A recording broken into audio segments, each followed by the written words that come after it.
bersyukur kepada Engkau Tuhan yang sudah menjaga memelihara seluruh hidup kami. Tuhan, kami sudah boleh memuji dan memuliakan Engkau. Terlalu sedikit apa yang kami kerjakan saat ini Tuhan.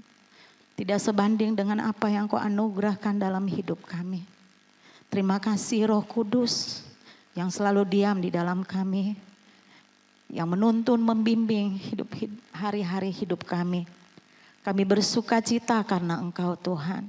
Bukan karena rutinitas. Bukan karena kami mengetahui setiap lirik lagu yang kami naikkan kepada Engkau. Tetapi dari hati kami Tuhan, kami bersyukur. Kami berterima kasih untuk semua kebaikan-Mu Tuhan. Yang tidak pernah putus-putusnya kami terima dalam hidup ini.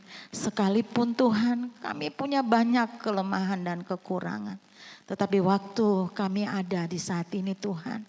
Karena Engkau mempercayakan Tuhan hidup ini untuk kami jalani. Dan untuk kuasa-Mu Tuhan berkarya dalam setiap kehidupan kami semua. Terima kasih Roh Kudus, kami sudah boleh memuji, memuliakan Engkau. Setiap pujian penyembahan yang kami naikkan, sekalipun singkat waktu yang Tuhan anugerahkan bagi kami dalam ibadah ini. Tetapi kami tahu Tuhan Yesus, semua kami naikkan dengan terima kasih, pengucapan syukur, hati kami kepada Engkau Tuhan. Biarlah Tuhan setiap pujian penyembahan kami di saat ini boleh menggemburkan setiap hati kami Tuhan. Dan kami siap diisi oleh kebenaran firman-Mu. Roh Kudus Engkau penolong kami. Menolong hamba yang menyampaikan. Menolong umat-Mu yang menerima kebenaran firman-Mu Tuhan. Supaya ada rema yang baru yang bagi kami semua. Yang boleh Tuhan Yesus menjadi bagian dalam hidup kami. Yang menjadi sukacita. Yang menjadi damai dalam perjalanan hari-hari kehidupan kami. Terima kasih Tuhan Yesus, terima kasih Roh Kudus. Mari Engkau pimpin, tuntun kami Tuhan di saat ini. Di dalam pemberitaan firman Tuhan awal, pertengahan sampai pada akhirnya. Biarlah terjadi hanya di dalam satu nama, yaitu nama Tuhan Yesus Kristus, firman yang hidup. Haleluya, semua yang mau diberkati dengan firman Tuhan, mari sama-sama kita katakan amin. Dipersilakan duduk kembali. Shalom. Shalom, apa kabar hari ini? Kita percaya Tuhan selalu luar biasa. Sekalipun ada dalam perjalanan hari-hari hidup, ada banyak tantangan yang kita hadapi. Tetapi Tuhan berjanji bahwa Dia tidak pernah meninggalkan kita sedetik pun. Dia selalu ada. Mari sama-sama kita buka firman Tuhan di dalam 1 Tesalonika pasal yang kedua.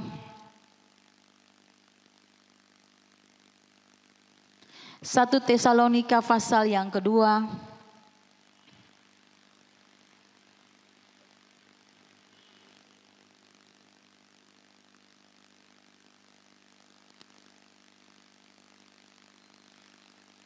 Ayat yang pertama sampai pada ayatnya yang ke-12.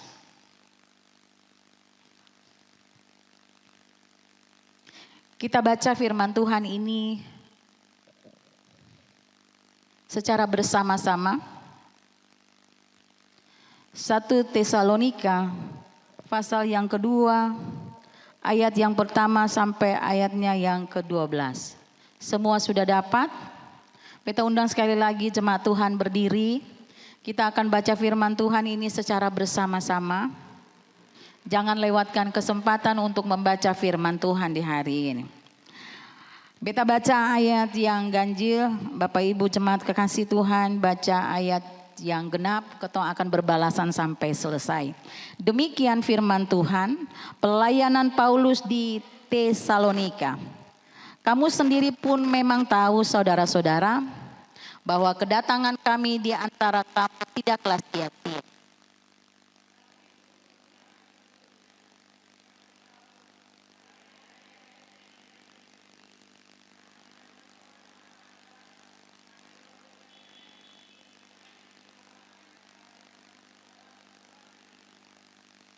Sebab nasihat kami tidak lahir dari kesesatan atau dari maksud yang tidak murni. Dan juga tidak disertai tipu daya.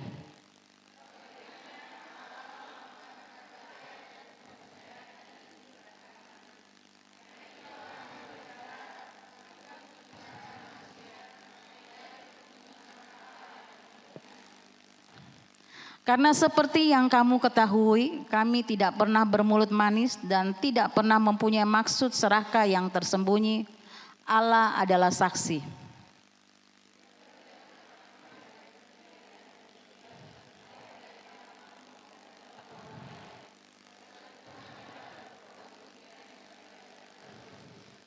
Tetapi kami berlaku ramah di antara kamu sama seperti seorang ibu mengasuh dan merawat anaknya.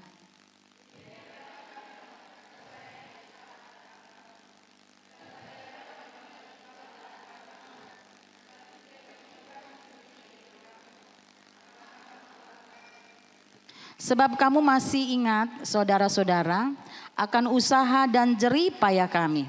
Sementara kami bekerja siang, malam, supaya jangan menjadi beban bagi siapapun juga di antara kamu, kami memberitakan Injil Allah kepada kamu.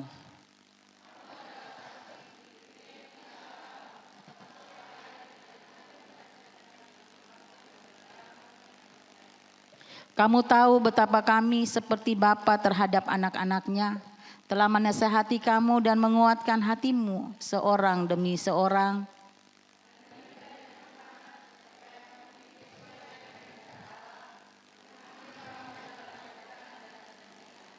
Amin. Dipersilakan duduk kembali. Ketika kita memperhatikan firman Tuhan di pagi ini, pelayanan Rasul Paulus di Tesalonika bukanlah pelayanan yang panjang, waktunya cukup singkat, tetapi pelayanan yang penuh dengan kuasa. Dari kisah ini kita belajar bahwa Tuhan dapat memakai waktu yang singkat untuk menghasilkan buah yang kekal. Jadi kalau kita pelajari sejarahnya sekitar menurut tulisan, menurut ahli, di situ dikatakan sekitar 3 minggu atau sebulan. Tetapi ada juga yang mengatakan bahwa sebulan lebih. Dan ketika kita memperhatikan firman Tuhan, Tuhan membuka jalan ke Tesalonika. Setelah melalui berbagai perjalanan, Tuhan menuntun Paulus sampai masuk ke wilayah Makedonia. Di minggu kemarin kita berbicara tentang Rasul Paulus pelayanannya ke Makedonia. Dan ia tiba di Tesalonika, sebuah kota besar, ramai dan strategis. Paulus tidak datang membawa kekuatan duniawi, tetapi dia datang dengan satu tujuan, yaitu memberitakan Injil Yesus Kristus. Kadang Tuhan membawa kita ke tempat baru bukan untuk apa? Untuk keadaan yang nyaman, tetapi untuk menjadi terang. Paulus mulai dari tempat biasa. Jadi Paulus memulai di sinagoga. Setiap hari Sabat Paulus masuk di sinagoga dan menjelaskan tentang kitab suci. Dia menerangkan bahwa Mesias harus menderita dan bangkit, dan bahwa Yesus itulah Mesias. Dan beberapa orang percaya, orang Yunani dan banyak perempuan terpandang membuka hati untuk Kristus. Gereja Tesalonika lahir bukan dari fasilitas mewah, tetapi dari pemberitaan Injil. Jadi kalau kotong perhatikan firman Tuhan yang kotong baca dari ayat yang pertama sampai pada ayatnya yang ke-12, bagaimana Rasul Paulus dia datang dan memberitakan Injil itu. Jadi tidak ada maksud yang lain, murni memberitakan Injil, murni memperkenalkan Kristus bagi orang-orang di Tesalonika. Injil bertumbuh, tetapi ada perlawanan ketika Injil mulai berbuah. Timbul iri hati, ada kelompok yang juga menolak Injil. Makanya mereka tidak bertahan lama di sana. Mereka menghasut massa, mereka membuat kerusuhan, menyerang rumah tempat di mana Paulus tinggal. Situasi menjadi berbahaya. Demi keselamatan pelayanan, Paulus harus pergi pada malam hari. Jadi ada situasi yang memang harus bertahan di situ, tetapi ada situasi juga yang Tuhan akan bawa kita untuk perjalanan berikutnya.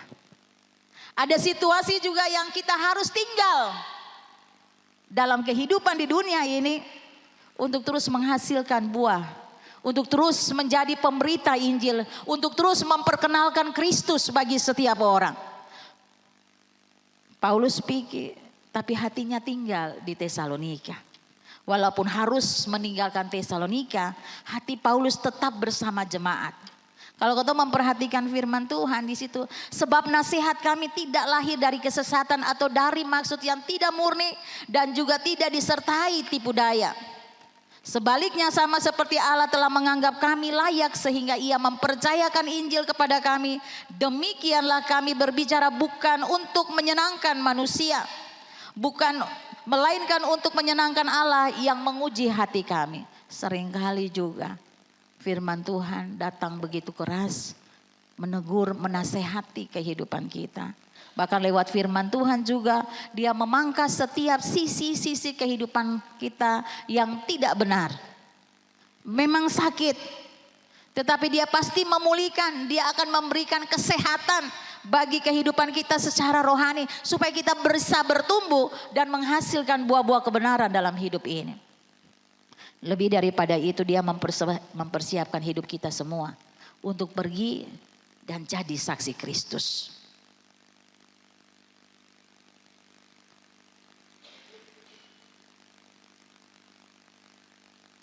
Paulus selalu mengingat mereka, mengingat iman daripada jemaat di Tesalonika.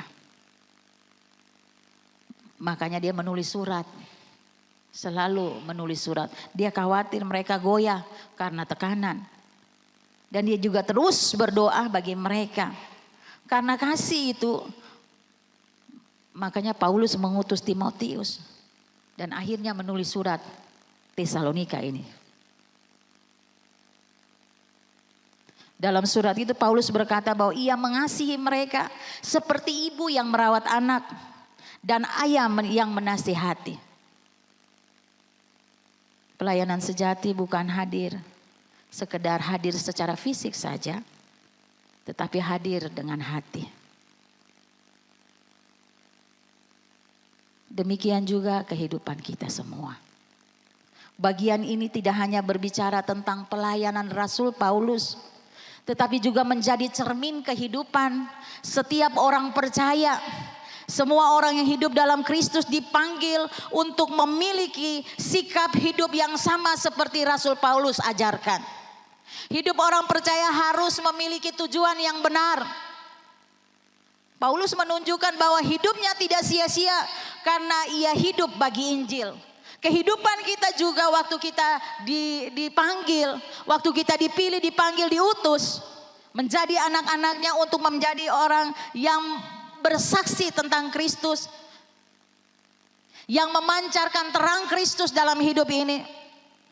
Berarti kehidupan kita tidak sia-sia waktu kita ada di tengah-tengah kehidupan dunia ini. Punya tujuan. Orang yang percaya tidak hidup secara kebetulan.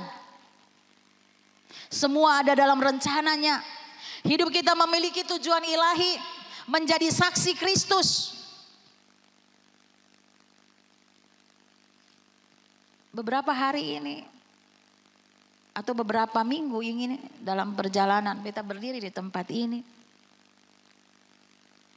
selalu berbicara tentang pribadi-pribadi yang menjadi saksi Kristus.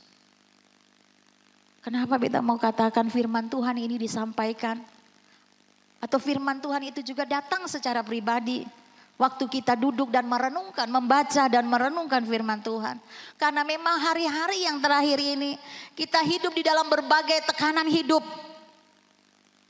Yang bisa juga menggoyahkan iman percaya kita. Tantangan hidup datang silih berganti. Tapi bukan tandanya Tuhan meninggalkan kita. Tetapi bagian dari proses iman. Dia sedang memurnikan kehidupan kita. Seringkali kita tertumbuk dengan berbagai persoalan yang mungkin kita berpikir itu berulang-ulang kali terjadi dalam hidup ini. Tetapi Tuhan sedang memurnikan kehidupan kita. Tuhan sedang memurnikan hati kita. Tuhan sedang membentuk karakter kita. Karena Dia mau serupa dan segambar dengan Dia. Karena Dia menciptakan hidup kita serupa dan segambar dengan Dia.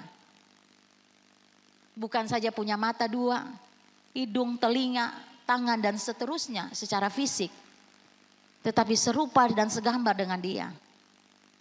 Memiliki karakter dan hati seperti Kristus. Amin. Hidup orang percaya menjadi berarti ketika diarahkan Tuhan. Bukan hanya untuk diri sendiri. Tetapi ada banyak orang di luar sana yang membutuhkan Kristus lewat kehidupan kita. Hidup dengan hati yang murni di hadapan Tuhan. Paulus tidak mencari pujian manusia. Ini menjadi panggilan penting bagi orang percaya. Bekerja dengan jujur, walau tidak dilihat orang, mungkin juga tidak dihargai, mungkin juga tidak dipandang. Tapi mari kita tetap bekerja dengan jujur. Melayani tanpa pamrih. Ketika kita ada di tengah-tengah kehidupan ini, kadang ada perkataan-perkataan juga. Mau duduk urus orang par apa? Jua deh yang kasih makan katong. Tetapi Injil itu harus disampaikan. Keselamatan itu harus dinyatakan. Supaya banyak orang mengenal Kristus. Supaya mereka juga memiliki Kristus dalam hidup mereka.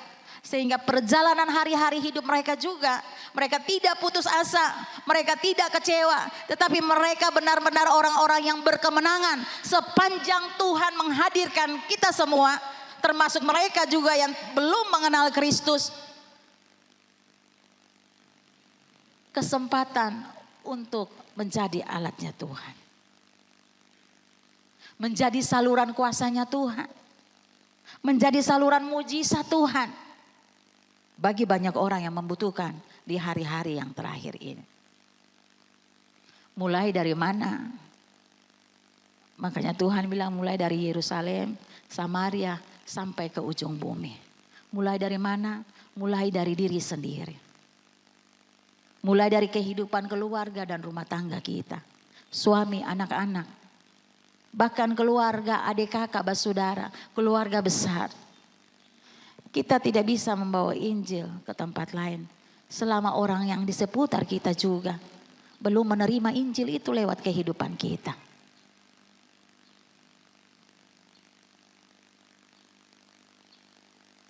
Paulus tidak mencari pujian manusia ketika dia melayani. Ketika dia menjadi saksinya Kristus. Ketika dia memberitakan Injil. Kadang kalau waktu dihargai, tidak dihargai, kita akan meninggalkan semua apa yang kita kerjakan. Yang Bapa percayakan dalam hidup ini. Tidak ada yang kebetulan dalam hidup ini. Semuanya terjadi ada di dalam rencananya. Karena kita hidup dituntun dan diarahkan oleh Roh Kudus yang diam di dalam kehidupan kita semua. Kita harus penuh dengan Roh Kudus. Karena itu dia adalah penghibur, dia adalah penuntun, dia adalah guru, dia adalah penolong satu-satunya dalam kehidupan kita. Kita tidak bisa hidup tanpa Roh Kudus. Kita tidak bisa mengerjakan banyak hal yang bagi kita mustahil. Hanya oleh pertolongan Roh Kudus saja. Makanya perlu Roh Kudus. Kemarin di doa persiapan, kita membagikan tentang Stefanus. Di dalam pelayanannya dan akhir daripada kehidupannya, tercatat di situ dia dirajam, dilempari dengan batu sampai menutup usia. Tetapi di ayat itu menyatakan Stefanus penuh dengan Roh Kudus. Gereja Tuhan harus penuh dengan Roh Kudus. Siapa itu gereja Tuhan? Saudara dan saya. Supaya kita kuat bertahan. Buah-buah kebenaran itu boleh hadir dalam kehidupan kita. Stefanus pada saat itu juga dia tidak marah, dia tidak benci. Padahal dia menghadapi maut. Bahkan dia punya hidup bukan karena dia melakukan kesalahan. Tetapi di mana dia memberitakan Injil. Tetapi dia berakhir dirajam sampai mati. Bapak Ibu yang diberkati Tuhan. ketika kita bergaul dan mengenal pribadi Yesus Kristus Tuhan secara pribadi dalam hidup kita, kita boleh melewati tantangan demi tantangan yang berat. Sama seperti Stefanus. Bahkan di penghujung akhir hidup pun dia masih sempat berdoa bagi mereka. Jangan tangguhkan dosa ini. Dia berlutut dan dia berdoa. Yo katong nih baru saya lupa baca nama saja. Lupa kasih suara lewat sebentar saja, mungkin orang tuh sibuk atau mungkin ada banyak pikiran dan kurang perhatian. Tak lewat saja. Sudah tersinggung. Stefanus, dia memberitakan Injil. Sampai dia menutup matanya. Dia bisa melewati dan mendoakan mereka. Dia bisa menerima segalanya. Ketika kita dipenuhi dengan Roh Kudus, ketika firman itu tinggal di dalam kita dan kita tinggal di dalam firman Allah, kita bisa menghadapi hari-hari hidup ini karena kita percaya semua yang kita kerjakan di dalam kebenaran tidak pernah sia-sia. Seperti kata Paulus hari ini. Dia katakan apa? Kamu tahu saudara-saudara bahwa kedatangan kami di antara kamu tidaklah sia-sia. Mari jangan membiarkan waktu berlalu ini dengan sia-sia. Sepanjang ada kesempatan untuk terus menjadi saksinya Kristus, kerjakanlah itu.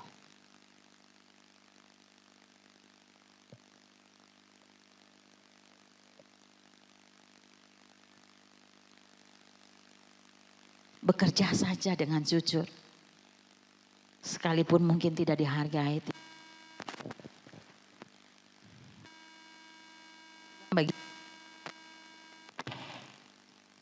Beta tuh saya mau bawa firman di tanpa itu. Barang kenapa? Habis kalau beta habis bawa firman, don cerita beta. Baru begitu saja, kalau saya mau stop, saya mau pelayanan lain. Ini Stefanus salah satu rasul. Kita semua tidak sempurna Bapak Ibu yang diberkati Tuhan. Tetapi waktu kita diberikan kesempatan, kebenaran itu harus disampaikan, sampaikanlah.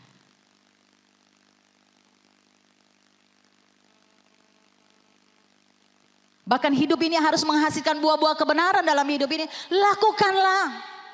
Sama seperti Paulus dia bilang, kedatangan kami tidak sia-sia, sekalipun itu singkat. Tetapi dalam singkat waktunya itu kerjakan yang menjadi bagianmu. Kadang kau tuh mengabaikan, sudah jua, lewatkan saja. Padahal itu kesempatan yang Tuhan anugerahkan. Beta mau bilang, sampai nama tercantum dalam misalnya contoh. Sampai nama tercantum untuk menjadi pembawa firman. Untuk menjadi pelayan apapun misalnya di dalam gereja ini. Di dalam pertemuan-pertemuan ibadah. Tidak ada yang kebetulan. Amin. Kerjakanlah seperti untuk Tuhan. Bukan untuk manusia. Masing-masing ketumpung pelanggaran hidup ada. Tuhan adalah hakimnya. Amin. Tapi sepanjang pemberitaan Injil harus disampaikan, sampaikanlah. Sepanjang waktu ini untuk kita menghasilkan buah-buah kebenaran dalam hidup ini, lakukanlah. Karena tidak pernah sia-sia, sama seperti Rasul Paulus katakan. Orang percaya dipanggil untuk hidup sesuai dengan apa yang Tuhan mau. Baik waktu dia sendirian yang tidak dilihat orang maupun dilihat banyak orang. Hidupnya tetap sama seperti Kristus. Hidupnya harus sama seperti Kristus. Hidup dalam kasih yang nyata. Paulus mengasihi jemaat seperti seorang ibu, artinya dalam kehidupan orang percaya. Kekristenan bukan hanya doktrin. Tetapi relasi. Amin. Mengasihi berarti hadir, peduli dan berkorban. Ya korban waktu, korban semua. Ya korban dicaci maki juga. Tapi apapun yang kamu kerjakan seperti untuk Tuhan. Firman Allah dia katakan, jerih payahmu tidak pernah sia-sia. Amin. Jaga ketumpung hati dengan segala kewaspadaannya. Karena dari situ terpancar kehidupan. Penuhi hidupmu dan biarlah Roh Kudus terus berkarya. Karena tanpa Roh Kudus kita tidak bisa melewati hari-hari hidup kita yang berat. Jangankan dengan orang lain, dengan diri sendiri saja ada perlawanan. Ini yang harus kita lakukan, ini yang tidak boleh kita lakukan. Ini yang firman mau, ini yang firman tidak mau. Itu juga ada di dalam diri kita, dia saling bertabrakan di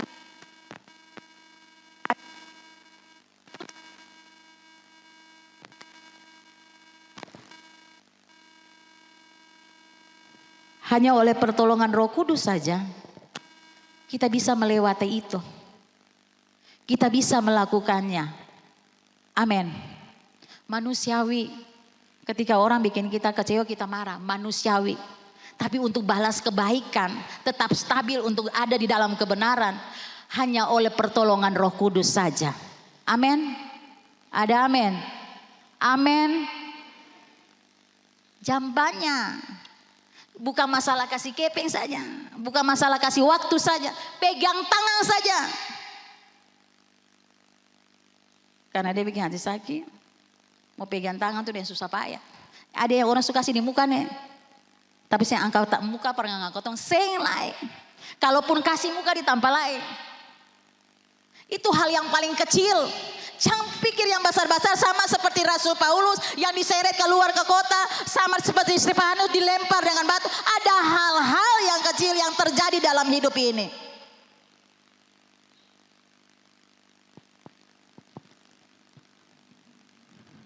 Orang percaya dipanggil menjadi saluran kasih Tuhan. Amin. Di keluarga, di persekutuan ibadah, di gereja, di lingkungan kita kerja, di mana saja Tuhan tempatkan kita. Dunia mengenal Kristus lewat kasih yang nyata. Bukan sekedar kata-kata. Makanya banyak orang juga saya mau datang gereja. Karena kasih itu tidak nyata di dalam gereja.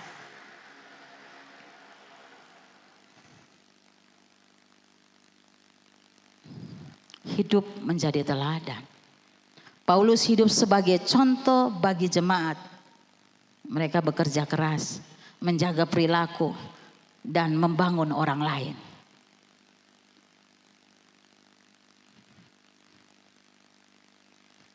Paulus bekerja, di situ dikatakan bahwa sebab kamu masih ingat saudara-saudara akan usaha dan jerih payah kami. Sementara kami bekerja siang malam. Supaya jangan menjadi beban bagi siapapun juga di antara kamu. Kami memberitakan Injil Allah kepada kamu. Jadi kau berkorban banyak hal. Jangan pakai Injil manipulasi.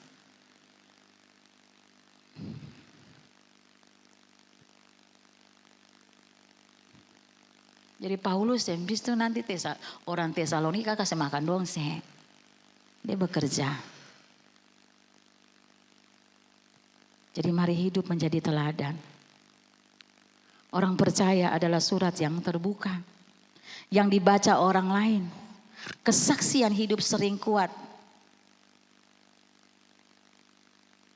Kesaksian hidup itu lebih kuat. Dari yang berdiri khotbah nih hari ini. Bahkan di hari-hari selanjutnya Bapak Ibu yang kekasih. Bukan bicara firman saja. Tapi mari melakukan firman itu. Kalaupun diberi kesempatan untuk sementara waktu yang ketong ada masing-masing. Jadi ketong masing-masing ini kan sementara tunggu waktu juga semua. Bersyukur kalau hidup sampai di 80 tahun. Dan seterusnya. Nah di waktu kesempatan ini mari. Sama seperti Rasul Paulus sekalipun singkat kehadirannya di Tesalonika, di jemaat di Tesalonika, tetapi dia memberi dampak yang luar biasa bagi jemaat Tuhan di sana. Mereka bertumbuh, mereka mengenal Kristus. Mereka menerima Injil Kristus. Memang sing semua tuh. Tapi percayalah, waktu kau menanam, waktu ada yang menyiram, pasti Tuhan memberikan pertumbuhan.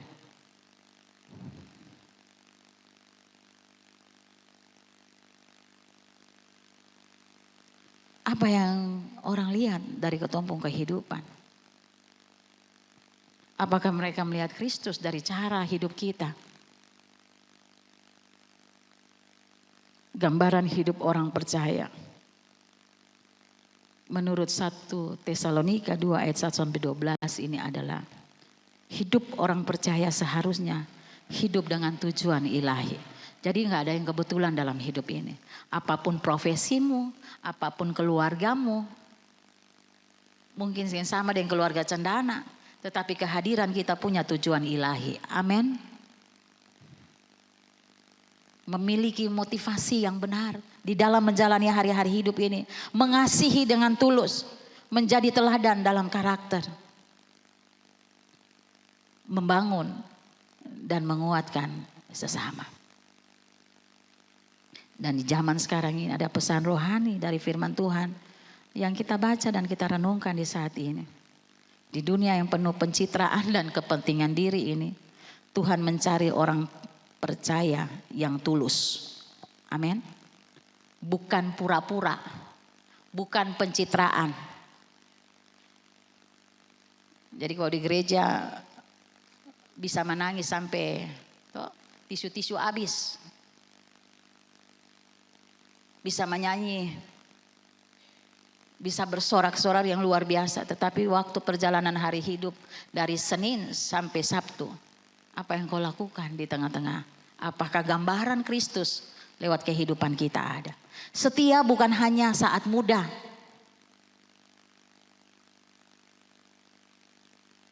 Tapi kita mau katakan tetap setialah. Sama seperti Rasul Paulus, justru dalam kelemahan, justru dalam tekanan, justru dalam situasi-situasi sulit, kita melihat kuasa Allah sempurna atas kehidupan kita semua. Mengasihi, bukan menghakimi. Membangun, bukan menjatuhkan.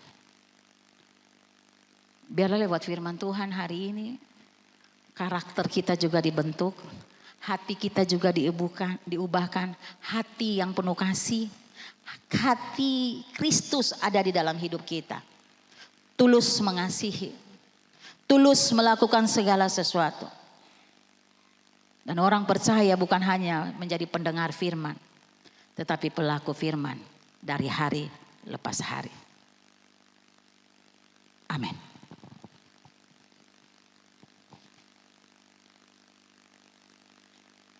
Beta mengundang pemain musik, singers WL naik ke depan.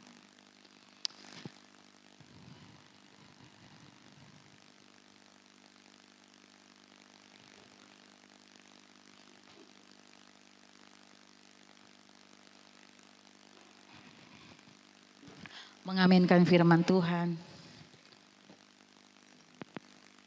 Di pagi ini, mari kita angkat